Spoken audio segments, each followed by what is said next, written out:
Sir, আজকে শুনতে পেয়েছি আপনারা আজকে গাঁজা বিরোধী অভিযানে গিয়েছেন। স্যার, কোথায় করেছেন এবং কতগুলি অবৈধ গাঁজা আজকে আপনারা ধ্বংস করে এসেছেন, যদি একটু বলেন। আজকে আমাদের পিয়ারবাড়ি থানা আমাদের এসডিপি বিলিনিয়া স্যারের নেতৃত্বে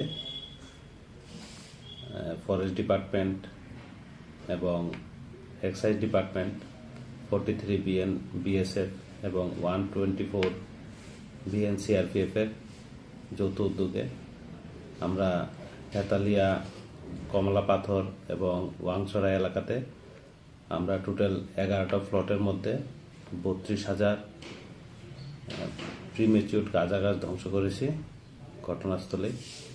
এবং ওই এলাকাতে এবং ওই এলাকার আরও আশপাশে কোথায় কোথায় অবৈধভাবে আরও গাঁজা গাছ লাগানো আছে এগুলো আমরা খুঁজে বের করছি এবং আগামী দিনে আমরা এরকমভাবে এই গাছ ধ্বংস অভিযান আমরা করব। শেফদের পছন্দ সিস্টার মশলা, যা মডার্ন টেকনোলজি এবং স্বাস্থ্যসম্মত। সিস্টার, নিশ্চিন্তের প্রতীক।